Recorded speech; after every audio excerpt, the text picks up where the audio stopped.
Hey there, everyone. I wanted to come in and share about what has been going on for me relative to fear and how much expansion has happened for me when I was willing to go toward my fear, not away from it. I did share on Instagram this weekend about this women's mountain bike clinic that I did, and how in the last few weeks I've been sharing about mountain biking and getting involved with this, and how I was like, what the frick am I doing? I got hurt, I fell, I'm scared the whole time. It brought up so much fear that I was like, why am I doing this? But at the same time, I knew like there was such a yes. And I felt like I enjoyed it so much, but I also realized like it was creating something. It was changing me. It was inviting me to be more alive. That it would really add to my life. So I went in that direction. But what I really realized was how much we let fear hold us back and how hard it is to move toward our fear. But how, when we do, it really is unthinkable how much it creates. So, what happens when we have fear, especially anxiety, and the brain gets triggered and sets off a fight or flight response, and we're like, ah, it's like the most uncomfortable feeling in the world. But what's happening in your brain is it's registering that there's something changed. Like there's a glitch in the matrix. Whoa, something's different. Anytime there's something new, your amygdala is going to trigger a response like, whoa, are we okay?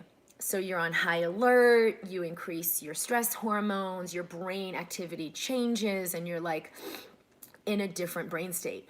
You're no longer in the space of awareness and serenity and like all the ways everything's okay. You narrow focus into like the one threat that might be happening, even if there's no real threat. Now, the most important thing to learn is like how to calm down the nervous system. And I have tons of videos about that, like the Instant Elevation video, or if you've joined the Instant Elevation program, it's all about letting the body release that tension and that stress and that fear, because everything really is okay. But what I've seen is we take it really seriously, like we'll be in fear, just about what we're noticing and what we're sensing. And for so many of us, to feel what's happening in the body is so uncomfortable and unfamiliar that alone sets off fight or flight, and the amygdala is like boom boom, high alert, and we go into a fear response. Now, it's really tricky when you start doing something like what I was doing, where it's like, but there really is a threat. I could die on my mountain bike, I could fall off a ledge, I could break something. Shouldn't I be afraid? And how much I really did want to hold back. But here's what happens when you're mountain biking. Like the more I'm relaxed and I'm at ease and I'm going with the flow, I actually access my body's ability to do whatever needs to be done.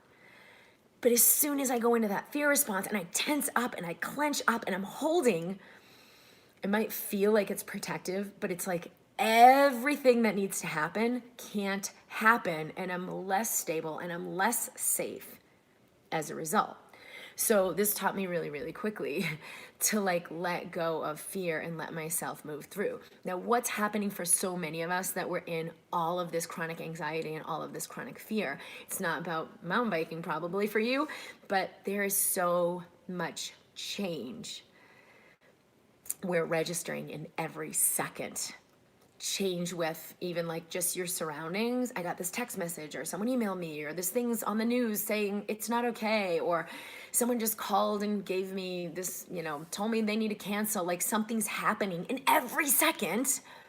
And so the brain is like bombarded with change. So that alone will keep you at least like a low grade level of anxiety. And what happens is when we tune into that and we're trying to like make it all okay, it's just like when I'm tensing up on the mountain bike trying to control it, you actually lose your ability to connect with your wisdom and to let things be fluid. And then there's like more problems that happen as a result. So more stuff you got to deal with. And then you stay on that hamster wheel going. So to break the cycle, and this is really what I needed to do, was tap into like what's really happening in here just with awareness. Like, oh, my shoulders are tense. Let me relax my shoulders. Or you might notice, oh, my breath's coming into my chest. Let me just relax and bringing my breath back to my belly, that soothing, relaxed breath. All of these will release the anxiety response. I had a fall on my bike. So after I started, I bought my bike, I'm all excited. I went for a few rides, and then I signed up for this women's weekend, which we just had this weekend, to learn. And I signed up for an 8-week course locally as well. So, but before any of those started, I had this really crazy fall, and I really hurt I fell right on my side of my hip. And it hurt so bad, but I could feel the shock in my body, like, it's not okay. And it was like really hard to shake that for the rest of the ride and then the next couple of days.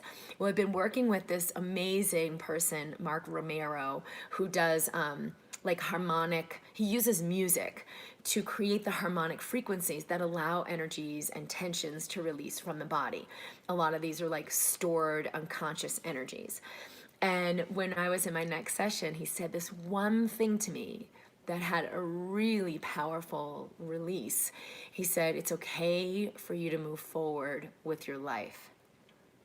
And I hadn't realized that I was holding and bracing and not like allowing myself to move forward in my life. And in that instant he said it, I felt my entire hip, where the bruise was and all the tension was, like release completely. And it was like the tension released, and I could feel the healing start to happen. There was still pain and a bruise, but it didn't feel contracted. It didn't feel not okay. It felt like, okay, it's good. Everything's happening that needs to happen. My body's healing. Like instantly in that moment, when I entered into that space of, it's okay to move forward in my life. So I hadn't realized I was holding that subconsciously, but I did see how in my life, like even just watching other mountain bikers, I'd watch these other women and think, oh my God, she's such amazing, like she's a badass, and whoa, that's like way beyond where I am. And I actually didn't even imagine that, like I could actually do that. And so of course it brought up a lot of fear that I was like trying to do this mountain biking thing, but I actually believed I can't do it.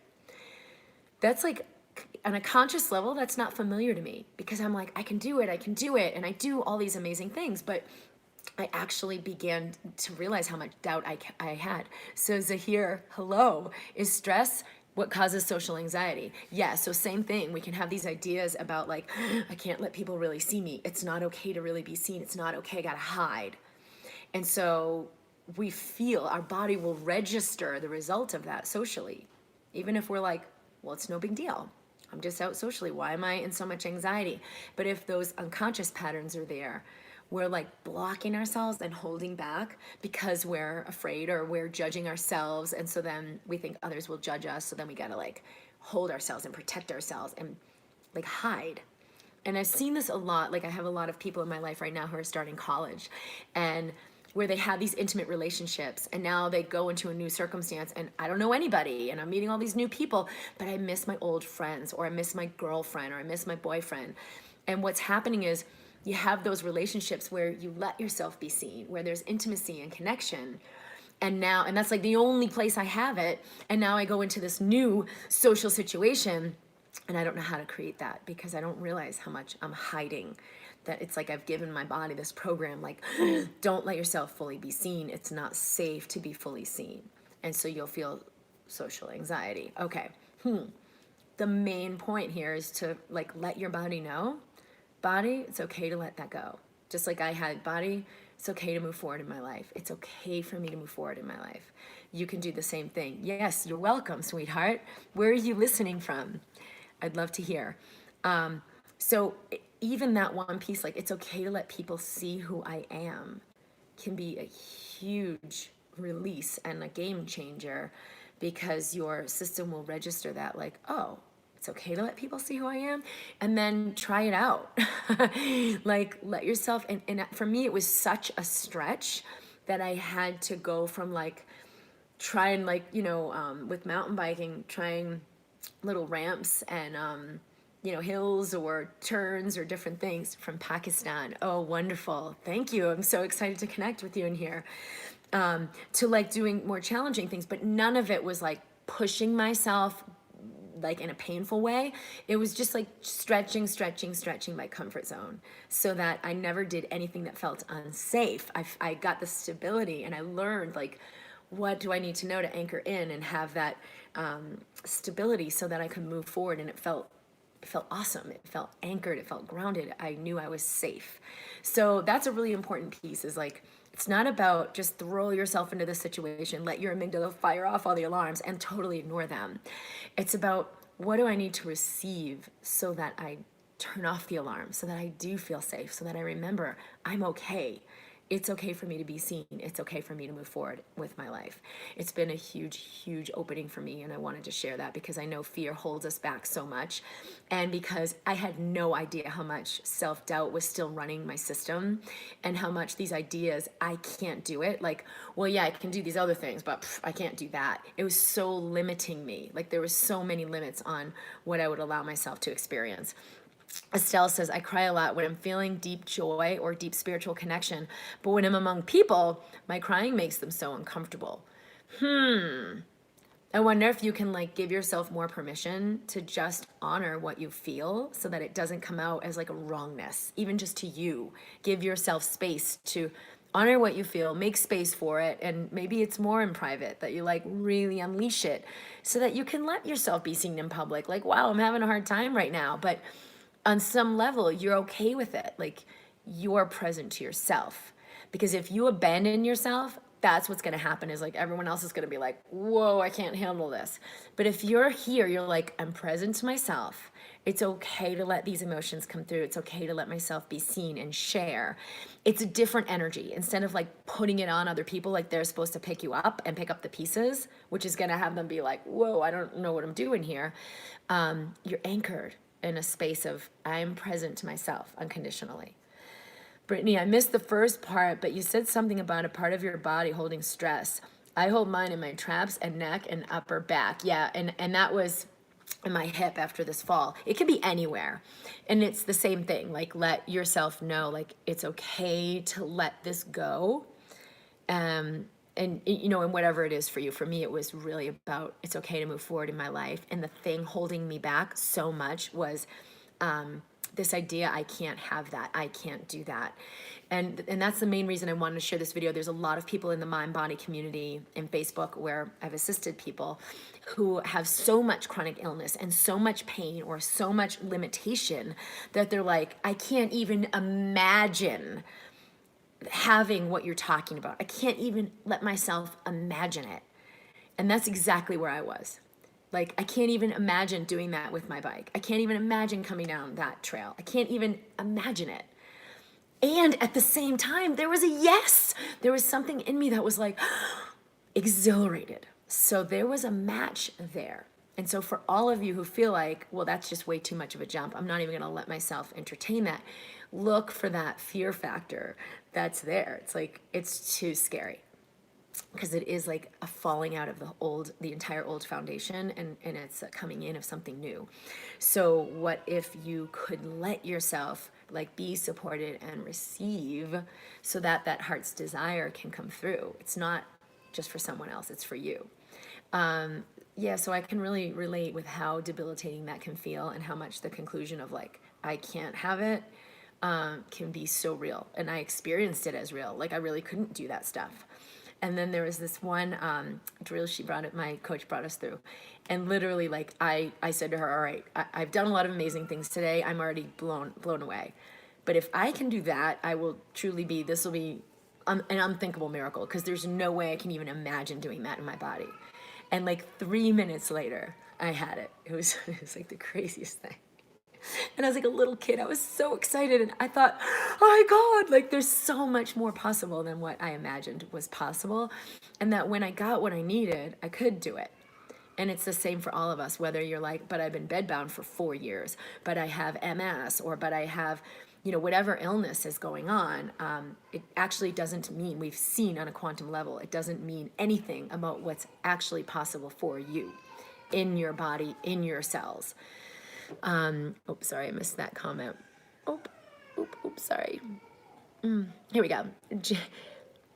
Elias says, crying so much these days and since last year. Jean, what do you think about when one is only able to build distant, superficial relationships when looking for a romantic partner that always end up overstepping the boundary or won't evolve at all?